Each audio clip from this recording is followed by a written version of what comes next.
My name is Andy, and this is the most magical podcast on earth. When I'm not on holiday at Walt Disney World, I'm planning a holiday to Disney. And when I'm not planning a holiday to Disney, I'm talking about Disney, with other UK fans like me who make the trip to Orlando and the House of the Mouse. So whether you're a parks professional or a Florida first-timer, this is the podcast for you. Each episode, I'll be chatting to other Disney superfans to share memories of their magical times, answering your Walt Disney World questions, getting you all the latest news from the parks, and finding out what's happening right now in Orlando. So get your ears on as we take you to the most magical place on earth. This is the most magical podcast on earth as part of the Secret Recordings Network, back with brand new episodes and new guests every other week. Yes, we did have a bonus episode last week, but we're back to our regular podcasts. We will be catching up with Sophie very soon with some Disney World mum tips. She's been with a little one and an even littler one. All the latest that's going on in Disney World. We'll update you with all the news from the parks as well, and here to answer your questions. If I didn't get around to answering your question on the last podcast, do give us a follow, give us a shout over on the socials. At PodMagical is where we are. You can get in touch there. DMs are always open. Hello to Lauren. Wants to know, how does the child swap work at the Disney World rides? Child swap, well, basically, if your child is being naughty, you take them and then you swap them for a new one. That's not how it happens. It's just, you know, if you've got a little one who isn't like, maybe tall enough or doesn't want to go into a certain attraction, or if you've got somebody who doesn't want to ride, but say there's two adults and one child, it would mean that somebody has to sit out and not do the attraction, or somebody has to sit with the kid while one goes on the attraction, and then when they've done it, you've got to go back out and you've got to queue again. Well, instead of queuing twice, you all queue, say there's the two adults and one child, so all three of you will queue. Say you want to do Seven Dwarfs Mine Train, for example, and you get to the front of the line, one of the adults will go on the attraction, the other one will stay behind with the child, and there's usually a little room at the side. As soon as the adult has done the attraction, literally as soon as you get off the ride, the next adult will go on the ride, and the other adult has just done it will sit with the kid. That's usually how it works. I mean, sometimes it's been known to say there's two adults and two kids, so one of the adults and one of the kids can go on if the other one can't do it, and then the second adult will go on, and quite often the kid who's just done the ride will get to go on it again. So it just saves you queuing twice if you've got somebody who can't or doesn't want to do the attraction. That's how ride swap, that's how child swap, that's how it works. Got any questions, or you'd like to be a podcast guest like Sophie who we're going to talk to now, get in touch. We're on X, Instagram, Facebook at PodMagical. On this episode of the podcast, hello and welcome, Sophie. Hi, thanks for having me. You're more than welcome. So I'm going to go with the big question. First of all, you're on a podcast that talks about Disney World. Everybody on this podcast loves Disney World. Why do you love Disney World? I think everything. I love the wandering around, the freedom of time, and that probably sounds ridiculous to most people, but life's quite busy at home. So it's nice just to kind of have no routines and let's go to this park today, let's jump on this ride, let's grab a coffee, watch a show. It's just so lovely from the morning to the evening. There's always something to do. So that's probably the main reason why I love it. You sound like one of these people who really likes to absorb the atmosphere, like you're saying. Just grab a coffee, walking 100%. Down Main Street, looking at the castle. Just looking at the castle. Yeah, taking all the little details. There's so much to see. And every time you go, you can look around another corner or look up or look down and you'll see new things. Even things that have been there for 50 years. And you could be going a number of times, you go, I've never noticed that before. Yeah, definitely. There's always something. So when you usually go to Walt Disney World, who's usually with you? My husband, Jack, and we now have two children. So we've done one trip, just my husband and myself, and then some other family members. And then we've done a trip just with my 2-year-old, and now we've done a trip with the baby and the 2-year-old as well, 3-year-old now as well. So it's been quite a mixture of trips with different people. So you've experienced it in many, many different ways. And I'm guessing you're picking up tips every time. You're going, oh, we need to do this, we don't need to do that, or we should have done this differently. What tips have you picked up going on these different ones? It's changed a lot because our first trip was in 2017. So before the new bits and pieces came in, and we stayed in a villa, and it was a lot more relaxed. It was kind of like, we're just going to Disney. It's going to be like a one-time, holiday, like we all say, and do Universal and do some other bits and pieces. And we kind of just let the rest of the party kind of organise everything in so to speak, with, fast passes and things like that. And then when we went back in 2022, obviously we had to be a bit more yeah, we've got to go to this park to book reservations and things like that, which was great, which was fine. And then I think I've done 3 trips now, and I think now I would say that I just get more and more relaxed. You Yeah. don't need to rush around. You don't need to do everything. And I'm probably saying that because I'm very grateful that I've been more than once. But I don't want to waste the holiday stressing about getting on this ride or going to that show. I just want to. There's so much to do. Yeah. You're never going to do it all. So you just got to admit defeat at the beginning, really. I think you're right. I think that first time you go, everybody, I think for the first time they go, it is in the back of your mind a once in a lifetime. We're probably never going to come back. So you want to do everything. You want to see everything. And you don't want to do the fireworks once or twice. You want to do it 3 times. You want to make sure that every night you've got, fireworks or Phantasmic or something like that. But then when you start going a few times, you do your favourite things. There's a few new things and you can just kind of like take the foot off the gas and enjoy the journey a bit more, I guess. Yeah, absolutely. Definitely. So last time you went, that was your first time staying in a Disney hotel? Yes, it was. We done a split stay between Disney and Universal. Yeah. It was my mum and dad, brother, other half's first time ever going to even America. So long haul. And we've spoken about it for years and years and years. And we finally got around to doing it. And we spoke about doing villas because it made sense, a bigger group. But also there was so many different age groups. I had a 4-month-old baby, I had a 3-year-old, my brother's 21 and my parents were obviously older. So we just thought actually it made sense to go on site at Disney for a week. We did Pop Century, which was just brilliant, amazing. Yeah. And then we did Universal for a week as well. And it was just so nice to have our own rooms, but we were together, but had our own space, if that makes sense. Do you need that? Yeah. What made you choose Pop Century? The Skyliner, and also the price. Of course. And the price. But no, definitely the Skyliner. That was brilliant. It was amazing. It was so simple to have 2 modes of transport. It felt like a real luxury, if I'm being honest. So, yeah. Especially with having 2 little ones where you can just get the pram, stroller, whatever we're calling it, and you can just push it straight on and take it straight off rather than folding it up and getting it on a bus or stressing out about that. Yeah. No, it was really, really handy. And it's fun as well. My daughter saw it as an attraction. So before you even got to a park, she feels like she's done something. So that was quite nice when there's a big group and you've got to try and, especially because they've been, it was their first time going. And once again, they said it was their first time. They wouldn't go back again, but they already want to go back. But you've got to try and cater for all those people in different age groups. So doing the Skyliner she was like, oh, I've done a ride already. So then she was happy to kind of do what somebody else wanted to do for a little bit, which was nice as well. And I guess having that there as well in the afternoon, it's easy to get back for naps and then come back out in the evening if you wanted to. Yeah, to be fair, I am quite lucky. We in my head, it was we'll go back, we'll nap, we'll have afternoons by the pool. And actually so many days we ended up just staying out, and the children really enjoyed sleeping in the pram. So I took snooze shades, which kind of made it dark and made sure they weren't in the sun too much. And they didn't mind. I mean, literally every night we were watching different fireworks and things, and they were sleeping through it, and I couldn't believe it. Blessed. I was just they don't sleep at home. No. So why they slept in fireworks shows, I do not know.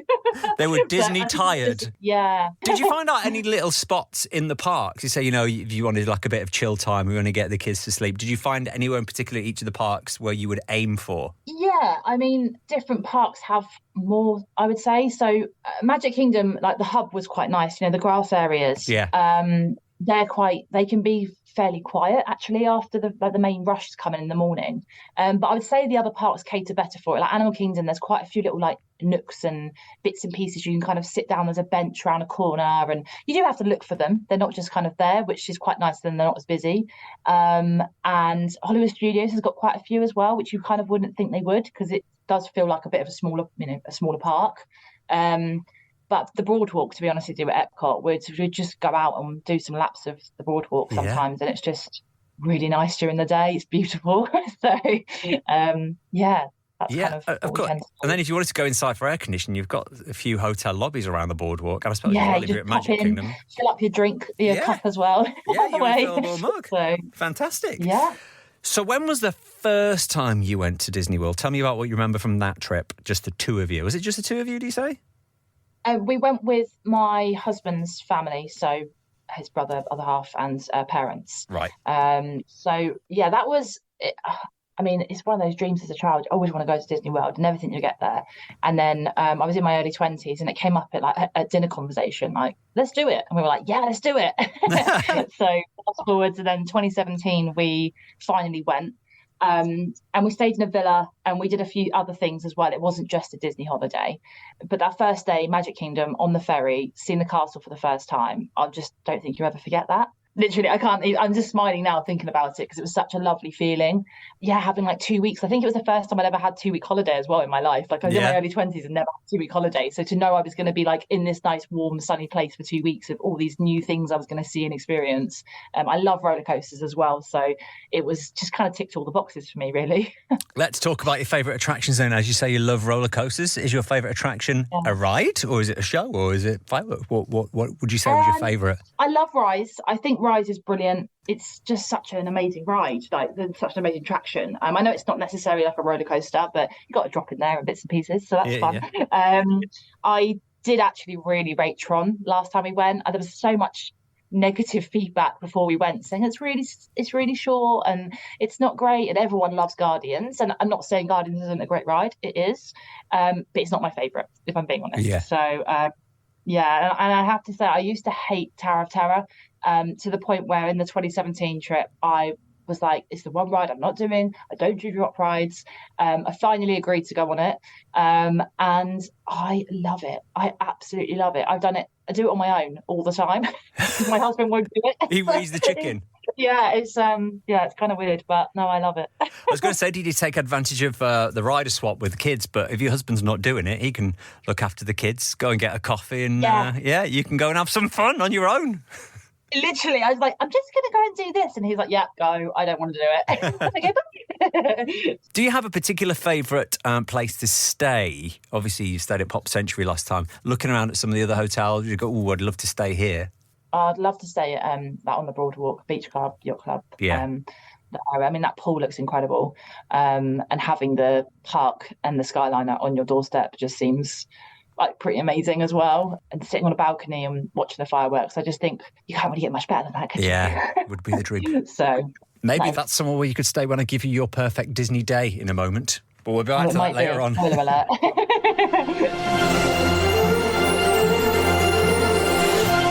With Sophie in just a moment. A quick news update from the parks. What's been going on at Walt Disney World? Well, we've seen a little bit more about Tiana's Bayou Adventure that opens in a few weeks. The latest Imagineering series on YouTube has dug a little deeper into the attraction. If you want to have a look at that, you can have a look at what the attraction looks like. It does look really good. Can I tell you, I've got a friend who's been on it. I can't say any more because he might get him in. Well, he won't get him into trouble because it's his job. But yeah, I'm really looking forward to it. Also on that Imagineering series, we got an insight into the new Country Bears.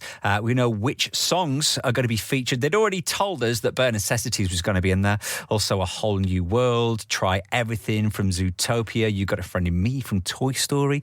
When the Country Bears Jamboree reopens with a new look and some fresh songs. We've also got the date for the reopening of RocknRollercoaster. It's been having a refurb at Hollywood Studios. July the 27th, Aerosmith will be back on the roller coaster at Hollywood Studios. And also, next week, the brand new meet and greet for Mickey and Friends will be opening at Epcot in the brand new Communicore Hall. We've had a little bit sneak peek of what that looks like as well. In fact, at the end of this podcast, if you're going to be going over some of, there's a lot of important dates, things that are going to be opening or closing. We'll give you a full rundown of that at the end of this podcast. We'll be back to Sophie in just a sec, but remember, any news between now and the next podcast in 2 weeks will be over on our socials, so make sure you give us a follow at PodMagical.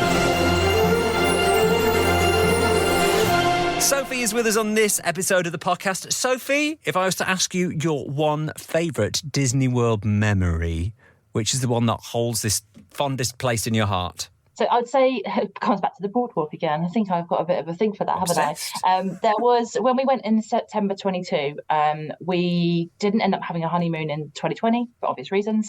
And now we were looking at taking a trip with my 2-year-old. We ended up going basically at the same time as the hurricane. So that we had a lot of rain. A heck of a lot of rain. Yeah. And we did have a couple of sunny days. And there's one particular day, my daughter was really tired.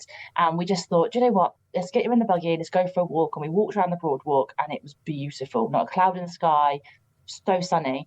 And we did a couple of laps. And as she started to wake up, we looked in the sky and there was a rocket launch.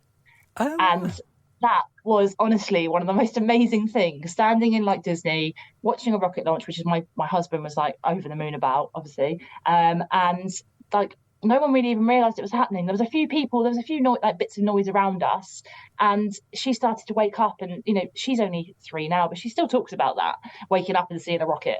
So I can't really get much better than that, really. So Perfect. Yeah, I'd say that was my number one memory. Is there another one? I mean, just seeing the castle for the first time and showing my daughter, and she was just dancing around to the music when we were sitting on the hub with like a coffee on the first day, was just such a silly thing, but just so lovely, like so amazing. And it's taken so long to get to that trip. We've been planning it and it had been cancelled 2 or 3 times, and finally getting there and taking my daughter was just amazing. So yeah. Anything you don't like? I don't like the having to do the Genie Plus stuff every day. Oh, okay. It adds a level of stress that I don't. It's just that kind of like feeling of, I've got to make sure I'm up, and I've got to make sure I'm on my phone at this time. And I understand it's got to be paid for now. It's just one of those things. There's not much we can do about it. But if we could go back to the fast pass system of pre-booking earlier, I think it would just make it that little bit more magical. Not having to be on your phone all day would be really nice. Yeah, something in between if you had to pay for it, but at least you could have the 3 ready, and that would help quite a bit, wouldn't it? Yeah, or even just one thing a day would be fine. I'm not going to be greedy. Just one thing a day that I knew that, if the party we're with or individually I wanted to do, or, we could pre-book before, one thing a day. I just think that would be, like I said, it just takes off that kind of, I've got to be on my phone, I've missed it, I've paid this money and I've missed the to get the best ones. Yeah. Because then you sometimes feel ripped off. You go, I've paid for this, and I didn't even get on Slinky Dog. It's like, and then I did that on our last trip, and I was devastated with myself. Yeah. Decided to treat the family at the very end, because once again in November we had unseasonable amount of rain, which was fun. Yeah, I think you had someone actually on here who went a very similar time to me, and they said they just kind of missed the rain. We were in that week before where we got all the rain. Yeah, you had it. And there was a couple of things left to do that people hadn't done on the trip, and I was like, right, I'm just gonna like do this. I'm gonna pay for the Genie Plus. I'm gonna organise it all, and then I think like my 4-month-old or my 3-year-old needed my attention at that moment at 7 o'clock. When I needed to book it. And I completely forgot. So I paid all this money and basically couldn't get anything. And it was awful. Ruined the holiday. So, yeah. But, you live and you learn. When you were there around the hurricane time, was it pretty quiet? Because I always see a lot of reports going, the day or two around the big storm, it's pretty quiet. Was it? Yeah, to be fair, September 22, it was amazing. It was really quiet. We were getting on things quickly. I think there was only really the whole trip, I think we queued for a longish time, I would say, would be for Rise, because we'd never done it before. But we did ride a swap. So my husband went and rode the ride, and then I swapped onto him. And then I decided to do the Flight of Passage. So I took the long queue. But everything else, we really didn't have to queue for. It was actually quite nice. It was quiet. It was great. A lot of people say September seems to be the new quiet period. Not that there's ever a really quiet period, but not as busy period probably is the best way to say it. Yeah, that's kind of why we went at that time of year, because we wanted to. That was just from like bits of research, but I don't think there is a quiet time anymore, to be honest with you. So. And if the kids are not at school, take that advantage. As soon as all the schools go back, exactly why we did it, get out and go there. It's a little bit cheaper and a bit quieter. What about places to eat? Did you eat at quite a few restaurants? Have you got any favourite places in Disney World? Yeah, we have. Once again, I think you probably get the gist. I'm quite laid back with these things, and I really appreciate being there. And that sounds ridiculous, but like we work incredibly hard outside of holidays, and it's our like one thing we do. And I just don't want to be stressing getting to dining reservations and doing this and doing that. But we have done a few. We've done Tusker House the last 2 trips, which was brilliant. The food's great. The characters are great. The atmosphere is great. And we also did Boma. That was a really lovely morning. Sort of went over there, saw the animals, had a nice breakfast. That was great. And the only other one we've done is Ohana's, but it was September 22, so it was just before the characters came back for that particular one.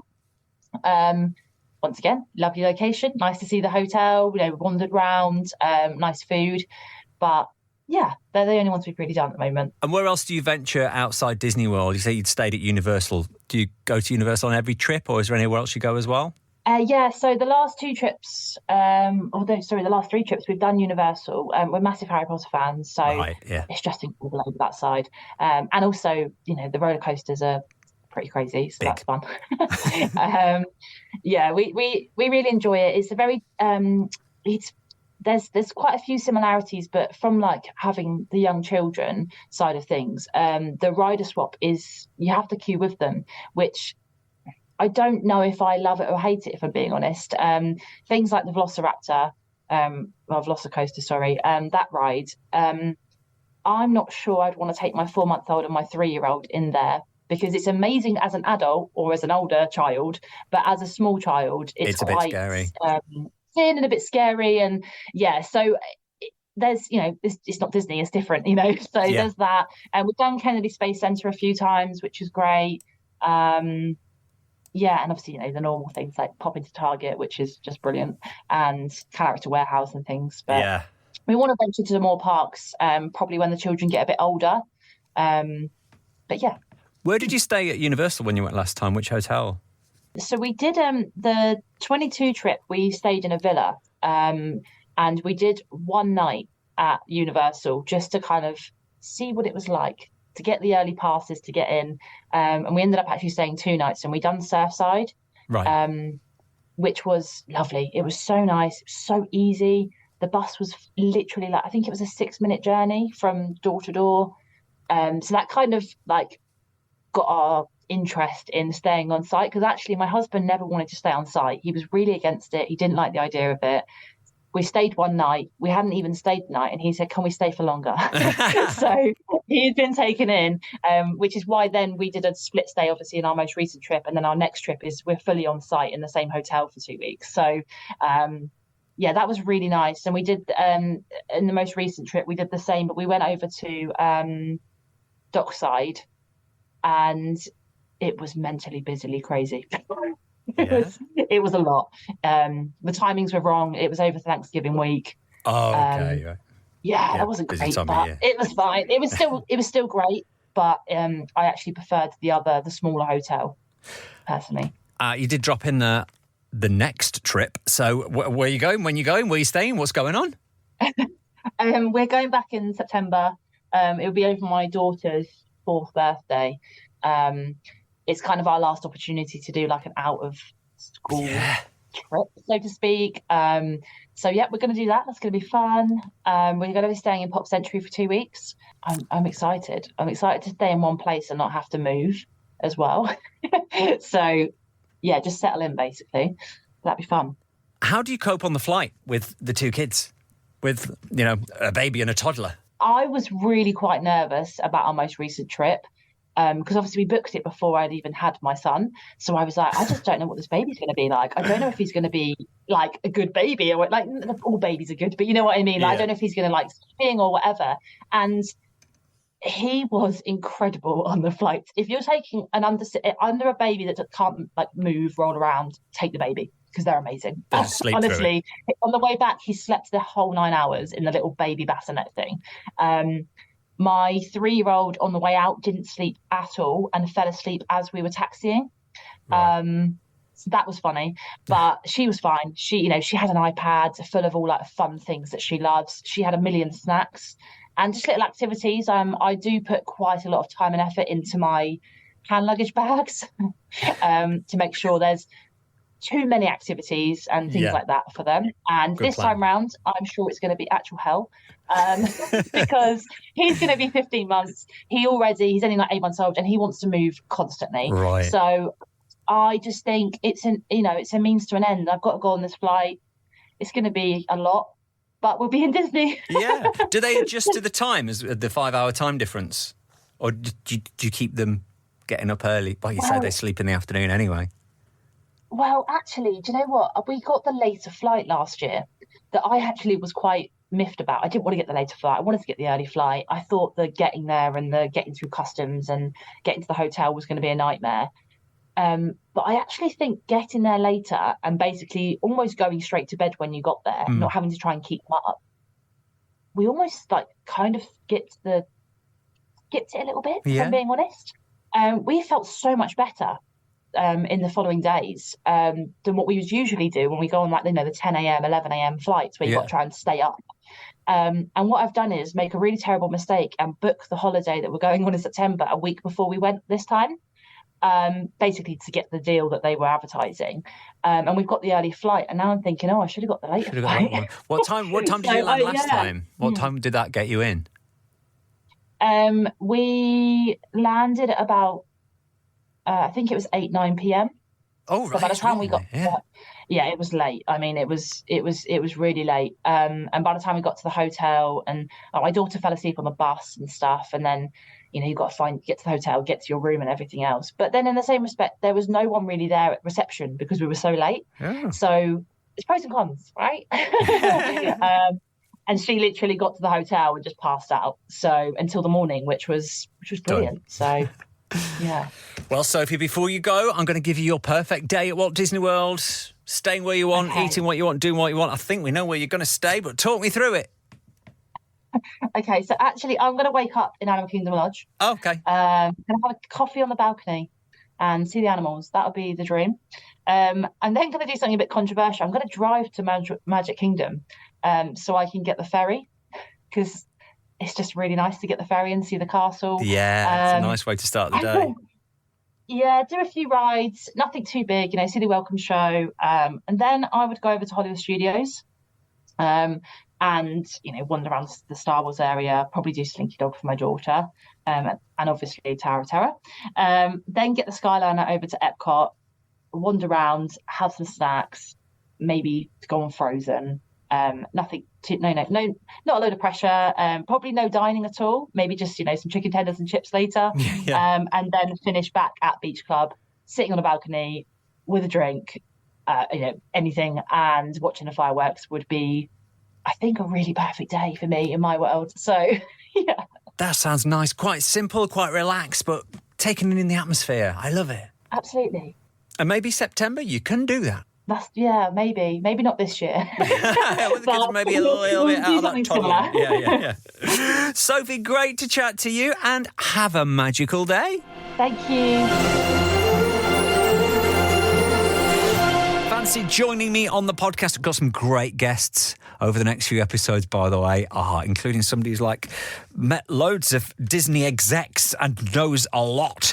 Anyway, if you'd like to come on the podcast, drop me a message at PodMagical. Make sure you're following us on the socials as well at PodMagical. If you're going over the next week or two or over summer, tag us in your pictures or give me a shout. We'll get you on when you're back. Things that are happening over the next couple of weeks, next couple of months at Walt Disney World.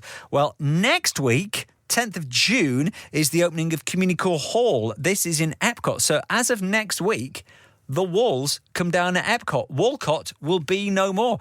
Everything will be open. There's no festivals on at Epcot because the Flower and Garden is finished and Food and Wine doesn't start till the end of August. So Epcot without walls and festivals for a week, because the 17th of June, Test Track is going down because that's having a bit of a refurb and a bit of an overlay. But the 10th of June, Communicore Hall opens, where Mickey and friends will be doing their meeting and greeting. Also, there will be an Encanto sing-along show with Mirabelle and friends. That will start from the 10th of June at Epcot there as well. That's on over summer till the 6th of September. 28th of June, that is when Tiana's Bayou Adventure opens at Magic Kingdom. That will be virtual queues. So 7 o'clock in the morning, you can get your virtual queues for Tiana from the 28th of June. Also, it will be on Genie Plus. It will be on the Magic Kingdom Genie Plus, not individual lightning lanes. So if you want to get on Tiana's, that's how you get on. And of course, Disney Springs, they've already started their nighttime show. Their big new drone show, Disney Dreams That Soar, is on twice a night over at Disney Springs. As I say, there's no festivals going on. There'll be nothing going on now, festival-wise or party-wise, up to Halloween, which will be here before you know it. Kind of middle towards the end of August. That's when Halloween starts. Mickey's Not So Scary Halloween Party tickets are now on sale. Universal, they'll be getting ready for their Scarefest going on over there as well. Universal Halloween Horror Nights. SeaWorld do have a festival on at the moment, though. If you're going over there, they've got a festival that goes on over summer. If you are going, Expected to be warm, temperatures mid-30s now with those showers in the afternoon. Typical Florida weather at the moment from a friend who has just come back. The pound to dollar is operating about 1.27 at the minute. And if you're getting Genie Plus, the regular price is between $25 and $28 dollars a day, $25 and $27 a day. Obviously, Magic Kingdom and the All Parks one, that's the most expensive one at the moment if you're getting that. And crowds are going to start getting busy because we've had spring break. It calmed down a little bit. We're heading now in about a month's time to 4th of July. So 4th of July weekend will be busy. And then from kind of mid-June to early July, that's when it's real peak season. Starts to slow down a little bit in August, middle of August. That's when the American schools go back, which you will say. If you've got kids on school holidays, you want to know when to go. Good time, last couple of weeks in August before they go back to school because the American kids have already gone back. It's going to be hot and humid, but if you want it to be a bit quieter and you want to go in school holidays, that's probably the best time. One tip for you for this episode, if you are on the Disney dining plan, which is now available, or maybe you've got it free for next year, those snack credits, best use of a snack credit? Starbucks, because you can go in Starbucks and one snack credit will get you any drink. It can be as large as you like. You can have as many shots or syrups or creams or whatever. So don't be using 2 snack credits for 2 Starbucks when you can have the biggest one with whatever you want and share it. Best use of a snack credit? Starbucks. Get everything. Any top tips you've got, do let me know. At Pulp Magical is where we are. We're back with our regular podcasts every other week. So I'll be back in 2 weeks. Until then, please stand clear of the doors.